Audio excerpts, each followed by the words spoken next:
हाय दोस्तों, अस्सलाम वालेकुम। कैसे आप लोग? मेरा नाम नबील है। आज मेरे पास है आईफोन 14 प्लस, जो कि पहली बार एप्पल ने ये साइज में किसी फ़ोन को निकाला है। अभी तक हम मिनी देख रहे थे, नॉर्मल 6.1 इंचेस देख रहे थे, प्रो, नॉन प्रो में, और प्रो मैक्स देख रहे थे। तो प्रो मैक्स के फॉर्म फैक्टर में कैसा रहेगा एक नॉर्मल आईफोन जो कि प्रो नहीं है, आइए करते हैं चेकआउट इस वीडियो में। और इसमें जो भी ऑफर्स है वो वीडियो के एंड में आपको बता दूंगा मैं कि कितने में पड़ा मुझे। आईफोन 14 प्लस का बॉक्स जो है सभी आईफोन्स की तरह इस साल के व्हाइट कलर में आता है और काफ़ी प्यारा और खूबसूरत बॉक्स है सभी एप्पल प्रोडक्ट्स जैसा। और यहाँ पे इसकी जो एमआरपी है दैट इज 89,900 रुपीज़, जो कि बेस मॉडल आईफोन 14 के मुकाबले 10,000 रुपये ज़्यादा है। और ये 128GB वाला वेरियंट है, इसमें 256 भी आता है और 512 भी आता है। तो चलिए गाइस, इसको अनबॉक्स करते फटाफट से। यहाँ पे रख दिया साइड में, और यहाँ पे बहुत ही ब्यूटीफुल कलर में हमारा आईफोन 14 प्लस, ये पर्पल कलर में आईफोन 14, ये 14 प्लस, ये 14 प्रो मैक्स। देख लेते हैं कैसा है ये नया ब्लू कलर, मुझे काफ़ी प्यारा लग रहा है।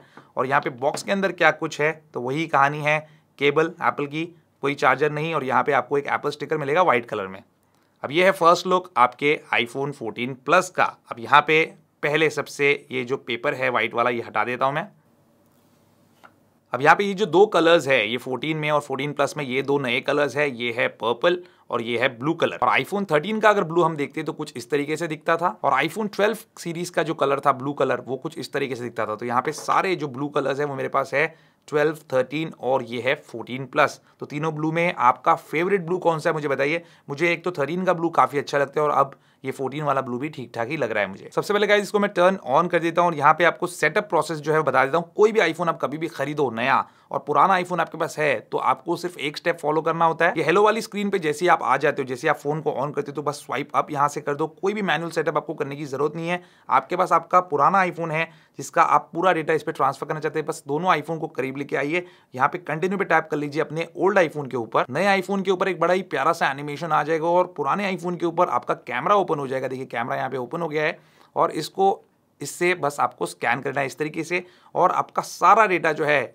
ओल्ड आईफोन का नए आईफोन पे माइग्रेट हो जाएगा, including your WhatsApp, chat, backup and each and everything. कुछ भी नहीं छूटेगा पीछे। वीडियो में आगे बढ़ने से पहले एक छोटा इंपॉर्टेंट मैसेज हमारे स्पॉन्सर की तरफ से। गाइस, आप लोग आईफोन यूजर्स है और अपनी प्राइवेसी का पूरा ध्यान रखते होंगे, लेकिन क्या आप जानते हैं इंडिया के अंदर ही पिछले एक साल के अंदर 80 मिलियन से ज्यादा इंटरनेट यूजर्स का डेटा जो है वो चुराया गया था, और इस डेटा को जो है गलत तरीके से भी यूज किया जा सकता है। आप लोग ऐसा बिल्कुल भी ना हो, इसलिए आपको वीपीएन यूज करना ही चाहिए। और वीपीएन के अंदर सर्फशार्क जो है पूरी दुनिया में टॉप 3 वीपीएन में से एक माना जाता है। ये आपके डेटा को तो सिक्योर करता ही है, जिसकी वजह से कोई भी आपके डेटा को हैक नहीं कर पाता। और उसमें कुछ कमाल के फीचर्स भी है, जैसे सर्फशार्क आपको टारगेटेड एड्स से बचाता है, जिससे आपका टाइम और इंटरनेट दोनों बच जाते हैं। जैसे आप ऑनलाइन शॉपिंग करोगे अमेज़न या फ्लिपकार्ट से, तो सर्फशार्क आपको कमाल के कूपन कोड्स भी ढूंढ के देता है, जिसकी वजह से आप 50% से ज्यादा जो है वो सेव भी कर सकते हो। और इसी के साथ आप न्यू कंटेंट भी देख सकते हो सिर्फ सर्फशार्क से। आपको पता ही होगा कि हर कंट्री में कुछ ऐसी मूवीज होती है जो सिर्फ उस कंट्री में ही आप देख पाते हो, दूसरे कंट्री से नहीं देख पाते। जैसे एक मूवी है द सीज, जो कि आप इंडियन नेटफ्लिक्स पे नहीं देख सकते हो, लेकिन वीपीएन के जरिए से आप अपनी लोकेशन चेंज करके वो मूवी जो है वो इंडिया में भी देख सकते हो। और हाँ, अगर आप इसका सब्सक्रिप्शन लेते हो और आपको उसको कैंसिल करना है, तो आपको 30 डेज की मनी बैक गारंटी भी मिलती है। इसका मतलब है कि आपको अगर ये वीपीएन पसंद नहीं आए तो आपको अपने पैसे वापस मिल जाएंगे। और वैसे भी इसका सब्सक्रिप्शन कुछ ज्यादा महंगा नहीं है, और अगर आप मेरा कोड इस्तेमाल करते हो नबील, तो आपको इसमें लिटरली मिलेगा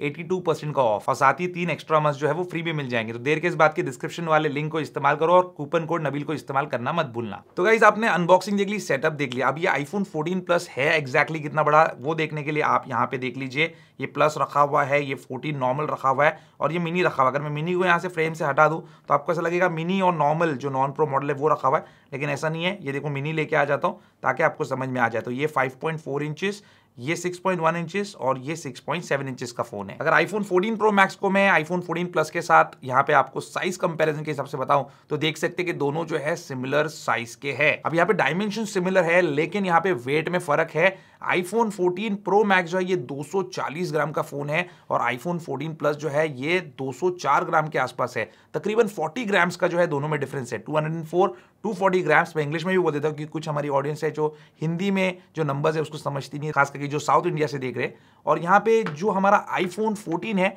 ये इन दोनों के मुकाबले काफ़ी लाइट है, लेकिन अगर आपको हल्के फ़ोन्स पसंद है लेकिन बड़ा फ़ोन चाहिए तो 14 प्लस शायद आपको अच्छा लगेगा, थोड़ा सा हल्का लगेगा। लेकिन मुझे भारी भरकम ऐसे फ़ोन्स अच्छे लगते हैं, और ये भारी भारी भरकम इसलिए है, हैवी इसलिए है क्योंकि यहाँ पे साइड जो है इसमें स्टेनलेस स्टील के इस्तेमाल किए गए हैं, जबकि हमारा जो आईफोन 14 प्लस है ये नॉन प्रो मॉडल है, इसलिए यहाँ पे एल्यूमिनियम के साइड्स है। डिजाइन बिल्ड क्वालिटी बिल्कुल प्रीमियम आईफोन जैसी ही है, सिमिलर है, कोई फर्क नहीं है। तो यहाँ पे लुक्स के बारे में या पोर्ट प्लेसमेंट के बारे में या स्पीकर्स के बारे में, कैमरास के प्लेसमेंट के बारे में कुछ बात करके फायदा नहीं, आप सब कुछ जानते हैं। आईपी रेटिंग भी जो है इसमें वही आपको देखने मिलेगी IP68 की, तो यहाँ पे भी कोई डिफरेंस नहीं है। अब डिस्प्ले की टेक्नोलॉजी की बात कर लेते हैं, तो यहाँ पे जो डिस्प्ले ये एक OLED पैनल ही है एप्पल का। व्यूइंग एंगल्स आपको काफी अच्छे देखने मिलेंगे, क्वालिटी, कॉन्ट्रास्ट रेशियो, हर चीज जो है इसमें परफेक्ट है।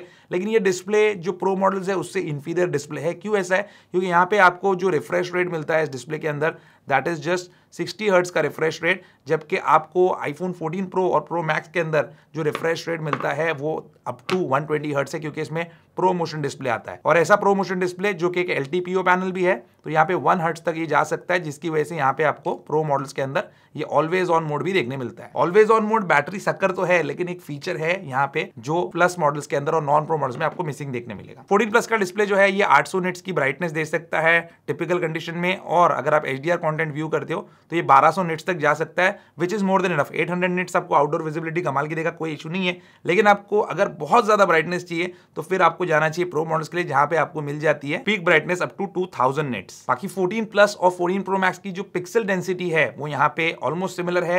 ये 458 ppi है, ये 460 ppi है, तो यहाँ पे कोई ज्यादा डिफरेंस नहीं है। समझ लो कि सेम ही डिस्प्ले की क्वालिटी आपको यहाँ पे मिलने वाली है। अब यहाँ पे बात करते हैं हम लोग गाइस चिपसेट के बारे में, रैम के बारे में, रोम के बारे में। 128 GB का स्टोरेज है मिनिमम, 512 GB तक मैक्सिमम जा सकता है। 14 जैसे ही दोनों के अंदर 14 और 14 प्लस के अंदर एप्पल का A15 मैनेज चिपसेट, 5 कोर का GPU जो कि पिछले साल के प्रो मॉडल में आता था, पिछले साल यानी कि 13 सीरीज की बात करो, 13 प्रो में आता था, 13 में नहीं, उसमें 4 कोर का GPU आता था। और यहाँ पे जो रैम है वो भी 6 GB का इन्होंने दिया है 14 और 14 प्लस के अंदर, तो ये भी एक्जैक्टली सेम है। तो ये तो बात होगी स्पेसिफिकेशंस की, लेकिन बेंचमार्क्स क्या निकल के आते हैं जिससे हमको पता चलता है कि परफॉर्मेंस क्या मिलेगा, कि 14 के मुकाबले प्लस का परफॉर्मेंस बेटर है, 10,000 रुपए एक्स्ट्रा देखे, तो ऐसा कुछ भी नहीं है। देखो सिंगल कोर का जो स्कोर है और मल्टी कोर का स्कोर यहाँ पे आपके सामने, CPU का स्कोर एक्जैक्टली जो है सेम है, थोड़ा 19-20 का फर्क रहेगा, क्योंकि अभी मैंने इस डिवाइस को सेटअप किया है, और थोड़े नंबर्स का फर्क आता है जब भी आप टेस्ट करेंगे। तो मेटल स्कोर या फिर GPU का स्कोर जो होता है, जो आपको गेमिंग में काम आता है, वो भी यहाँ पे आप देख सकते हैं Geekbench का, दोनों का जो है 12,500 के आसपास, ये 12,500 के आसपास, और ये आपको कमाल की जो है गेमिंग परफॉर्मेंस देंगे।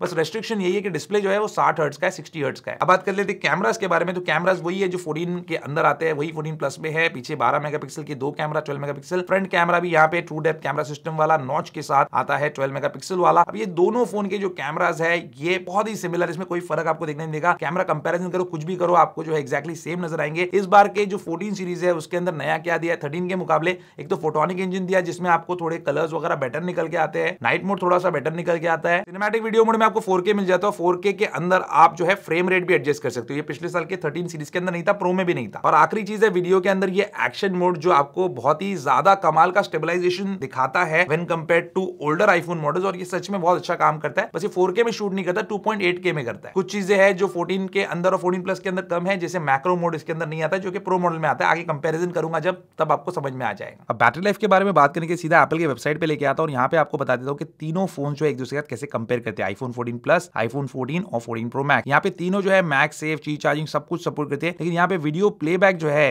वो 14 प्लस सपोर्ट करता है अप टू 26 आवर्स, जबकि आईफोन 14 प्रो मैक्स सपोर्ट करता है up to 29 hours. Maybe ये इसलिए पॉसिबल है क्योंकि इसके अंदर एक हायर रिफ्रेश रेट का डिस्प्ले है, जो कि काफी लोअर रिफ्रेश रेट तक भी जा सकता है, और एक एफिशिएंट चिपसेट। वीडियो प्लेबैक जो है ये 20 घंटे तक सपोर्ट कर सकता है। 14 प्रो मैक्स जो है ये 25 आवर्स तक कर सकता है, लेकिन ये नॉर्मल 14 के मुकाबले काफी बड़ी जंप है। रही बात ऑडियो प्लेबैक की, तो ये 100 आवर्स तक कर सकता है, जबकि 14 प्रो मैक्स 95 आवर्स तक कर सकता है। मे बी यहाँ पे इसलिए क्योंकि ऑडियो प्लेबैक के टाइम पे आप डिस्प्ले ऑफ रखेंगे और ऑलवेज ऑन डिस्प्ले थोड़ा सा पावर सक करेगा, और बाकी सारे पैरामीटर्स जो है सेम है। तो यहाँ पे 14 प्लस जो है वो 14 के मुकाबले काफी बेटर बैटरी लाइफ आपको देता है, almost similar to 14 pro max. Guys ये थी अनबॉक्सिंग, और जितने कुछ इसमें फीचर्स है, जो कुछ इसमें नया है वो सब मैंने बता दिया आईफोन 14 प्लस में आपको। अब ये आईफोन 14 प्लस का कंपैरिजन आप किस किस आईफोन के साथ देखना चाहते हैं, ये मुझे कमेंट सेक्शन में लिख के आप जरूर बताना। वैसे ये देखने में काफ़ी अच्छा लग रहा है, मुझे ऐसा लगा था कि यार इतना अच्छा नहीं लगेगा, क्योंकि नॉन प्रो वाला आईफोन है, फिर प्रो मॉडल वाले फॉर्म फैक्टर में प्रो मैक्स के, तो मुझे ऐसा लगा था। लेकिन एक्चुअल में ये देखने में अच्छा भी है, थोड़ा सा हैवी भी है, तो इसको यूज़ करने में मज़ा भी आ रहा है। अब रही बात लॉन्च ऑफर्स की, तो इस पे जो है HDFC कार्ड पे मुझे 5,000 रुपये का कैशबैक मिला, जो कि 4 महीने बाद मेरे कार्ड में जो है वापस आ जाएगा। तो अभी के लिए फ़िलहाल तो पूरा पैसा ही देना पड़ा, लेकिन वो 5,000 रुपये आ जाता है कार्ड में, और ये चीज़ मेरा प्रायर एक्सपीरियंस है। रही बात GST की, तो यहाँ पे GST के ऊपर और ये कार्ड ऑफर मिला के जो 18% GST होता है वो मुझे सेट ऑफ मिल जाता है। तो ये तकरीबन जो है मुझे 72,000 रुपीज़ के आसपास का पड़ा है। आपको अगर आईफोन 14 प्लस लेना है, जो कि मुझे अभी काफ़ी अच्छा लग रहा है, लेकिन कंपेयर करूंगा तब समझ में आ जाएगा, तो डिस्क्रिप्शन में लिंक है, वहां से जाके आप परचेस कर सकते हो। ये फ़ोन जो है मैंने iSense से लिया है, लेकिन ये अभी अमेजॉन पे भी अवेलेबल है, तो दोनों के लिंक मैं डिस्क्रिप्शन में दे दूंगा, वहां से चाहे तो परचेस कर सकते हैं। उम्मीद करता हूं दोस्तों आपको आज का वीडियो पसंद आया होगा। पसंद इसको लाइक एंड शेयर जरूर कीजिए, मेरे चैनल को सब्सक्राइब जरूर कीजिए। Good bye.